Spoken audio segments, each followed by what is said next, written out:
Selamat pagi, saudara-saudara yang dikasihi Tuhan. Selamat berjumpa kembali dalam ibadah kita pada pagi hari ini. Mari kita siapkan hati kita dengan sungguh-sungguh. Kita menyembah Tuhan, kita memuji Tuhan, memuliakan Tuhan. Dan selanjutnya kita mohon pertolongan, kita berdoa. Ya Tuhan, sumber segala berkat dan kasih karunia, kami datang kepadamu bersyukur bahwa seminggu lamanya Tuhan sudah mengasihi dan melihara kami. Kami ada, kami kuat, kami sehat hanya karena anugerah Tuhan. Kami mohon kiranya hadirat-Mu, kuasa-Mu turun atas kami semua, menyertai sepanjang ibadah kami ini. Jamah hati kami, jamah hidup kami Tuhan.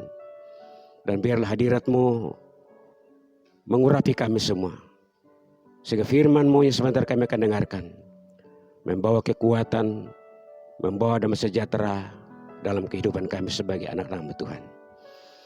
Urapi hamba-Mu yang berbicara tentang isi hati Tuhan, dan urapi seluruh jemaat-Mu yang mendengarkan. Kami sama-sama diberkati. Dalam nama Yesus, Tuhan dan Juru Selamat kami. Haleluya. Amin. Saudara-saudara yang dikasihi Tuhan, firman Tuhan yang akan menjadi pelajaran kita pada pagi hari ini, saya baca satu ayat dari Kisah Rasul pasal 1 ayat 8. Demikian firman Tuhan. Tetapi kamu akan menerima kuasa kalau Roh Kudus turun atas kamu, dan kamu akan menjadi saksiku di Yerusalem dan di seluruh Yudea dan Samaria dan sampai ke ujung bumi. Demikian firman Tuhan untuk kita, dan dari firman Tuhan ini saya mengajak kita merenungkan satu tema, yaitu peran Roh Kudus dalam kesaksian gereja. Peran Roh Kudus dalam kesaksian gereja atau umatnya. Saudara yang dikasihi oleh Tuhan, Kristus yang adalah kepala gereja berada di surga, duduk dalam kemuliaan, duduk dari sebelah kanan Allah Bapa dengan kuasa dan otoritas tertinggi. Sedangkan pekerjaan pelebaran kerajaan Allah di dunia ini, pemberitaan berita kesukaan kepada seluruh dunia, itu dimandatkan kepada Roh Kudus yang diutus turun ke dalam dunia untuk bekerja di dalam dan melalui gereja atau umat-umatnya, saudara.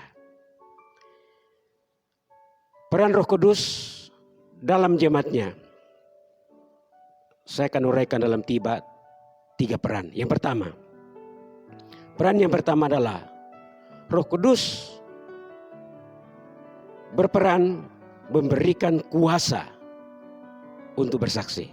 Sekali lagi, Roh Kudus berperan memberikan kuasa untuk bersaksi bagi jemaat Tuhan. Saudara-saudara yang dikasihi oleh Tuhan, gereja diberikan mandat untuk bersaksi. Dan untuk bersaksi dibutuhkan satu kekuatan, satu kuasa. Dan kata kuasa yang dipakai di sini diambil dari akar kata Yunani, yaitu dinamite, yang berarti dinamit. Suatu kekuatan meledak, suatu kuasa, suatu power untuk meledakkan sesuatu, saudara. Saudara-saudara yang dikasihi oleh Tuhan, gereja diberikan tugas yang berat, tugas yang mulia. Dan tanpa kuasa, daya ledak dari Allah oleh Roh Kudus, gereja tidak akan sanggup berbicara tentang berita kerajaan Allah, berita tentang Yesus Kristus kepada dunia ini. Itu sebabnya Roh Kudus turun memberikan kuasa kepada gereja. Gereja di sini dalam arti pribadi-pribadi.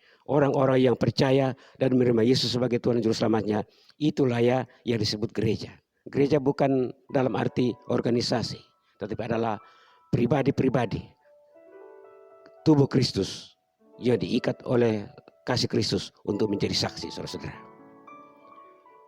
Roh Kudus yang bekerja, yang memberikan dorongan, memberikan semangat bagi seluruh umat Tuhan untuk bisa bersaksi, menyampaikan berita kerajaan Allah, berita tentang Yesus yang adalah Tuhan dan Juru Selamat yang akan membawa keselamatan bagi dunia yang ada dalam dosa, saudara.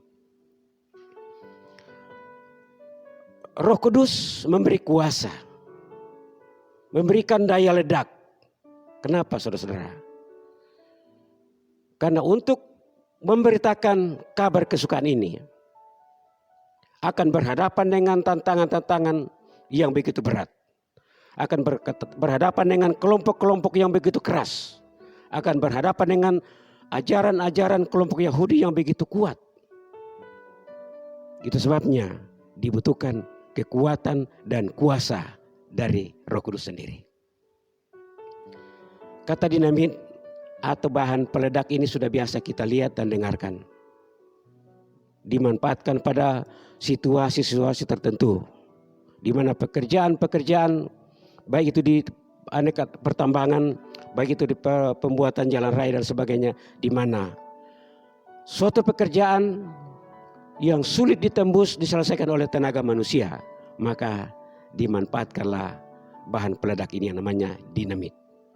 Seperti kan di YouTube dalam pekerjaan proyek jalan Trans Papua, kalau tidak salah di Kabupaten Dungang, Angkatan Darat dari Seni Tempur bekerja sama dengan masyarakat untuk membuka jalan di tengah-tengah hutan dan lembah. Dan pada suatu titik tertentu di mana tenaga manusia sudah tidak mampu, bulldozer, traktor sudah dikerahkan tapi tidak mampu. Kenapa? Ada gunung batu. Ada gunung batu yang begitu tebal, begitu keras yang tidak bisa ditembus dengan daya dan tenaga manusia. Maka para pekerja termasuk anggota seni tempur itu mengambil dinamit. Segera dilubang beberapa titik dan dimasukkan beberapa biji bahan peledak. Setelah dianggap sudah memadai, maka semua petugas menyingkir mungkin ratusan meter dari tempat dinamit itu. Dan setelah siap, maka tombol ditekan, lalu meledak tumpukan atau gunung batu itu. Dan material terbang terhambur ke udara bertonton, saudara-saudara. Itu karena daya ledak yang begitu dahsyat. Dan setelah material itu atau gunung batu itu hancur, maka tenaga manusia, bulldozer, traktor bisa maju dan membersihkan dan melanjutkan pekerjaan itu. Saudara-saudara yang dikasihi oleh Tuhan, itulah gambaran tentang bagaimana berita Injil yang sewaktu-waktu terbendung dengan kekuatan manusia, sewaktu-waktu terbendung dengan kekuatan orang-orang yang tidak menerima Yesus, maka diperlukan kuasa dan kekuatan dinamit atau power dari Roh Kudus itu sendiri. Dan daya ledak itu bekerja mentransformasi seluruh saksi-saksi, para murid-murid gereja Tuhan ditransformasi sehingga ada dorongan, ada semangat, ada kemauan untuk pergi dan memberitakan berita sukacita itu kepada seluruh dunia. Dan oleh kuasa Roh Kudus, maka berita itu, Injil itu berdampak kepada orang yang memberitakannya, termasuk orang-orang yang sudah mendengarkannya di kota Yerusalem sekitarnya, mendengar Injil Kristus dan membuka hati, saudara.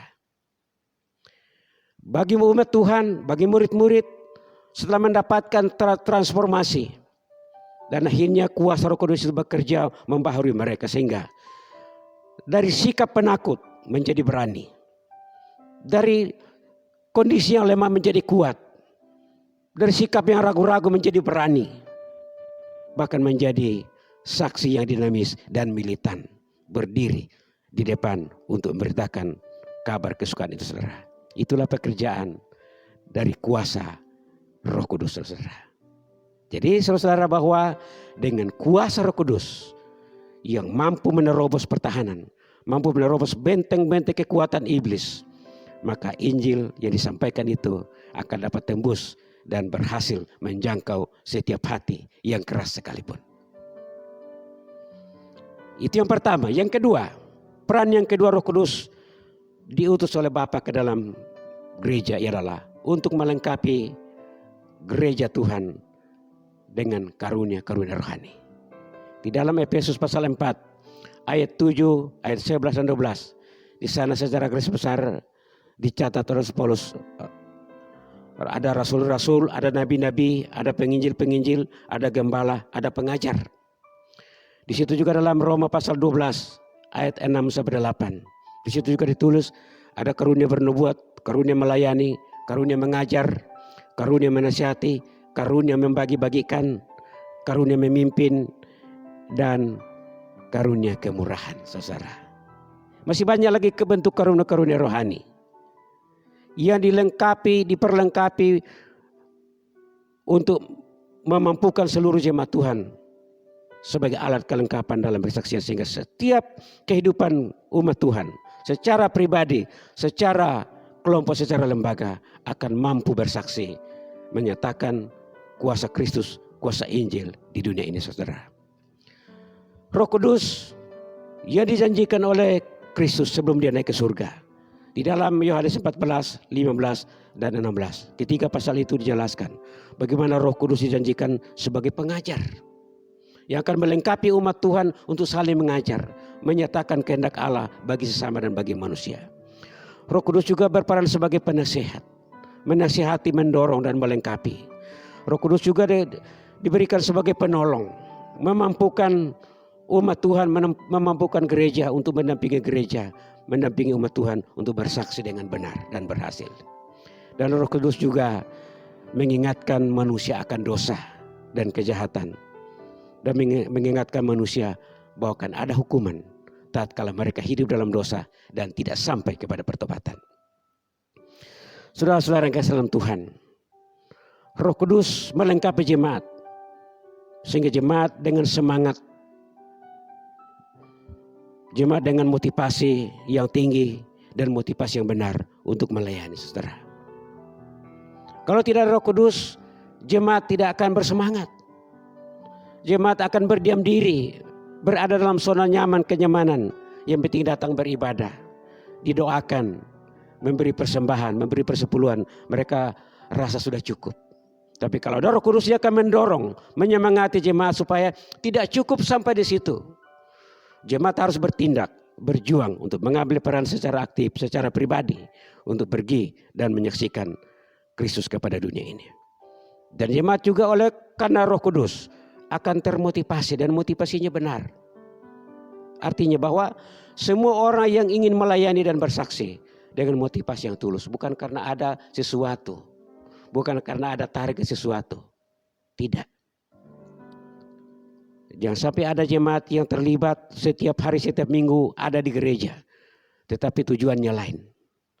Tapi kalau tujuannya untuk memuliakan Tuhan, dipakai oleh Tuhan dengan sungguh-sungguh, maka itulah pekerjaan Roh Kudus. Saudara-saudara yang dikasihi oleh Tuhan, Roh Kudus melengkapi kita semua, melengkapi setiap umat Tuhan dengan potensi masing-masing dan berbagai kemampuan masing-masing untuk diberdayakan dalam membangun gereja Tuhan, memperkuat jemaat Tuhan di dunia ini. Dan jemaat juga diberikan hikmat oleh Roh Kudus. Dengan hikmat gereja sanggup menghadapi dan bertahan dan melayani dengan memuliakan Tuhan dalam situasi-situasi yang khusus, saudara. Dalam situasi yang sulit, hikmat diperlukan untuk melayani. Kita tidak membabi buta walaupun sudah ada kuasa Roh Kudus yang meledakkan pekabaran Injil. Tapi kita juga dituntut untuk berhikmat, mempertimbangkan situasi lingkungan di mana kita berada. Sehingga kita tidak menghantam kromo, tetapi kita harus berhikmat menyampaikan berita kebenaran, berita kesukaan itu pada waktu yang tepat, timing yang tepat, dan orang yang tepat sesuai dengan pimpinan Roh Kudus. Dan memperhatikan kondisi lingkungan di mana kita ada. Dengan budaya setempat, dengan kearifan lokal kita juga perhatikan. Sehingga kita bisa eksis, kita bisa berdaya guna dimanapun kita berada untuk bekerja dengan pimpinan Allah Roh Kudus. Dengan demikian, dengan kelengkapan itu, semua pemberitaan itu dan kesaksian orang percaya akan berhasil. Akan ada orang yang respon, akan ada orang yang membuka diri, akan ada orang yang bertobat, dan meninggalkan dosa dan datang kepada Kristus, menerima Dia sebagai Tuhan dan Juru Selamatnya. Gereja juga sebagai lembaga, sebagai tubuh Kristus akan tetap menunjukkan komunitas yang solid, komunitas yang jadi berkat, jadi terang di tengah-tengah dunia ini, sehingga kelompok orang percaya itu betul-betul menjadi satu sorotan, dalam arti yang positif bahwa kelompok orang percaya itu memang beda dengan yang lain, memang lain daripada yang lain. Kenapa? Hidup di dalam kasih Kristus, hidup berkasih kasihan, hidup saling menolong satu dan yang lain, dan hidup mengutamakan kepentingan orang lain dibanding kepentingan diri sendiri, dan hidup berbagi, hidup melayani dalam situasi apapun, tidak melihat kelompok, suku dan ras, tetapi memperhatikan seluruh kelompok manusia yang membutuhkan Injil. Itulah kehidupan nyata di mana dalam pasal-pasal berikutnya dalam Kisah Rasul ini, di mana komunitas orang percaya itu betul-betul menjadi terang dan menjadi berkat bagi dunia di sekitarnya, sehingga ada banyak orang yang tertarik dan percaya menerima Kristus sebagai Tuhan dan Juru Selamatnya. Peran yang terakhir, Roh Kudus datang ke dalam dunia. Selain Dia memberikan kuasa, Dia memberikan karunia-karunia rohani, karunia-karunia rohani. Dan ketiga, Dia memberikan atau memampukan jemaat untuk taat kepada perintah Allah, membuat jemaat mentaati amanat agung, saudara. Dan dengan ketaatan itu, saudara, akan ada hasil yang dihasilkan oleh Roh Kudus melalui ketaatan seluruh umat Tuhan yang bersaksi. Saudara-saudara yang dikasihi oleh Tuhan, kata kunci untuk berhasil adalah taat, saudara. Kalau gereja tidak taat kepada firman dan tidak taat kepada Roh Kudus, dia tidak akan ada hasil yang akan kita lihat, saudara. Gereja di bawah kendali Roh Kudus, dan bukti ketaatan gereja atau saksi itu akan bertahan dalam setiap situasi. Gereja akan diperhadapkan dengan situasi-situasi yang tidak menyenangkan. Dalam kondisi yang tidak aman, gereja dituntut untuk selalu taat dan konsisten untuk bersaksi. Bukan saja waktu aman. Kalau hanya kita mau taat karena aman, semua juga orang bisa. Tapi kalau kita taat dan setia dalam situasi yang sulit, itulah bukti bahwa kita taat kepada firman dan perintah dan kuasa Roh Kudus. Akan banyak penolakan, akan banyak tantangan yang dihadapi oleh gereja atau oleh murid Kristus. Karena di dunia ini, khususnya di kota Yerusalem, penuh dengan manusia-manusia yang tidak respon terhadap berita Injil. Kebanyakan resisten, menolak kalau Injil itu diberitakan. Tapi saudara-saudara yang kasih dalam Tuhan, Roh Kudus membuat gereja itu komitmen.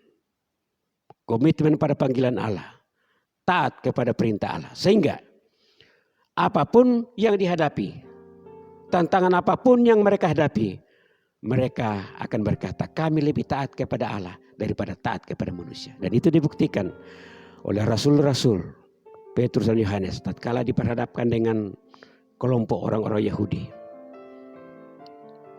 alim ulama, para Farisi, para imam-imam, bahwa jangan kamu beritakan nama ini. Berita lain boleh, tetapi berbicara tentang nama Yesus jangan. Apa kata Petrus? Tidak mungkin kami tidak akan taat kepada Allah. Kami harus lebih taat kepada Allah daripada taat kepada manusia. Itulah komitmen, itulah ketaatan gereja dan saksi di tengah-tengah dunia. Mereka memiliki sikap yang berani dan sikap militan.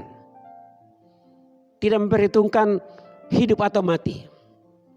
Tapi mereka siap menanggung segala risiko karena taat dan komitmen pada panggilan. Saudara-saudara yang kasih dalam Tuhan, itulah jati diri gereja yang sejati.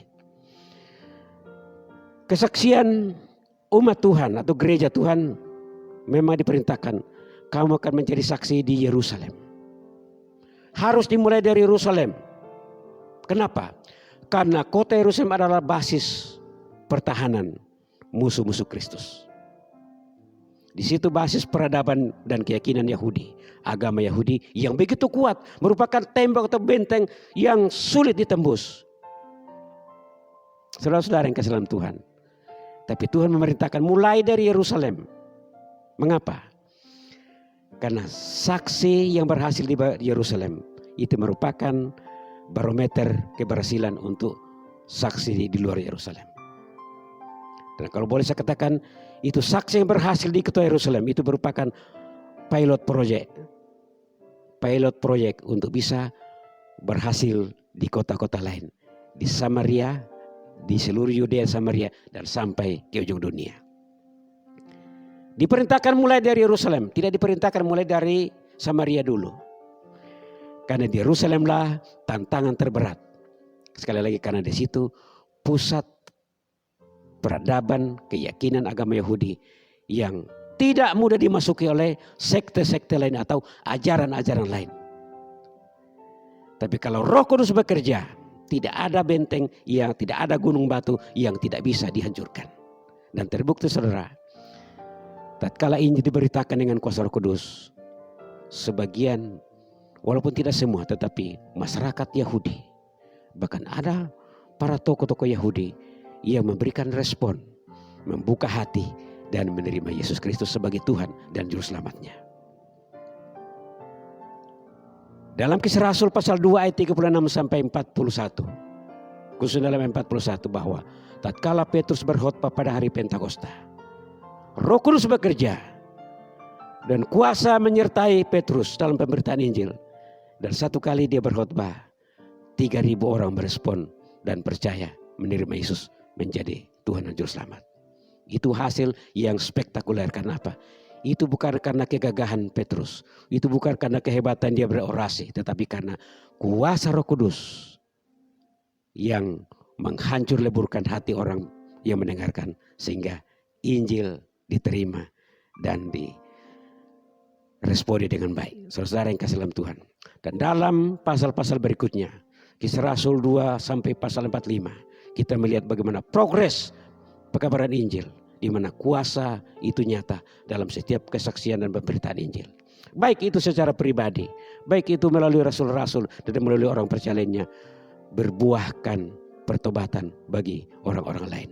Mulai dari Yerusalem, di seluruh Yudea, bahkan sampai Samaria, dan melebar bahkan sampai ke Eropa. Saudara-saudara, dalam jangka waktu yang panjang, saudara.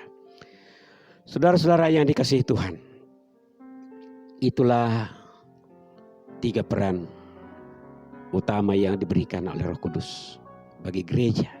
Jadi itu sebabnya saudara-saudara, saya dan saudara sebagai saksi, tidak ada alasan untuk tidak keberatan. Tidak ada alasan untuk berdalih bahwa saya tidak bisa, saya tidak mampu. Karena kemampuan untuk bersaksi bukan dari saudara dan bukan dari saya, tapi dari Roh Kudus yang ada di dalam hati saya dan hati saudara sekalian. Tidak ada yang tidak ada Roh Kudus. Semua orang percaya ada Roh Kudus. Tinggal bagaimana saudara membuka hati kepada Roh Kudus, memberikan peran bagi dia. Permasalahannya di dalam hati saudara. Hati saudara tertutup atau terbuka, itu saudara yang menentukan. Dan ingat saudara bahwa tugas sebagai saksi adalah tugas yang am untuk seluruh umat Tuhan di dunia ini. Tidak bisa kita memilih, oh itu bukan tugas saya, itu tugasnya pendeta, itu tugasnya majelis. Tidak, semua orang percaya. Kapan saudara menerima Yesus, saat itulah saudara diberikan mandat sebagai saksi. Dengan kapasitas masing-masing. Jadi saudara-saudara mengerti bahwa Roh Kudus ada di dalam kita. Dia akan memampukan kita, memberi kita keberanian, memberikan kita kuasa dan hikmat, kemampuan untuk berbicara tentang Kristus adalah Tuhan dan Juru Selamat yang mati dan bangkit kembali untuk manusia yang berdosa. Itu berita yang harus kita sampaikan dalam kehidupan ini. Sekali lagi, bahwa tidak usah kita takut. Roh Kudus membuat terobosan dalam diri kita. Yang penting kita mau. Kalau kita katakan saya orang Kristen, saya orang gereja, saudara katakan yes, saya siap menjadi saksi. Sekarang juga. Bukan besok, bukan minggu depan, bukan tahun depan. Saudara dan saya tidak bisa mengukur dan memastikan. Siapa tahu corona akan lebih bertambah. Kita tidak tahu. Apakah kita masih bisa besok atau tahun depan. Tapi selagi masih ada waktu, masih kita bisa bernapas dan berbicara. Itulah waktu bagi saudara dan saya untuk bersaksi. Selagi masih ada kesempatan, mari kita membuka hati kita untuk berkata ya kepada Tuhan dan kepada Roh Kudus bahwa saya ini milikmu, pakailah saya sesuai dengan kehendak-Mu. Terima kasih. Itulah firman Tuhan untuk kita. Kiranya Roh Kudus menolong kita sendiri semua. Dan pagi hari ini kita akan mengambil komitmen untuk menjadi saksi Kristus yang siap diutus, siap dipakai kapan saja dan di mana saja. Kita mulai dari lingkungan yang kecil, dari rumah tangga kita, dari kelompok kerja kita, dan dimanapun kita berada. Kita buktikan itu melalui kehidupan kita, bahwa kita dituntun disertai oleh Roh Kudus. Kita berdoa. Ya Bapa di surga, renungan firman-Mu sampai di sini. Roh Kudus menolong kami untuk mengerti lebih dalam tentang tugas dan tanggung jawab yang Tuhan berikan bagi kami. Kami tidak bisa mengelak dari kehidupan ini. Karena itulah bagian dari hidup kami sebagai gereja Tuhan.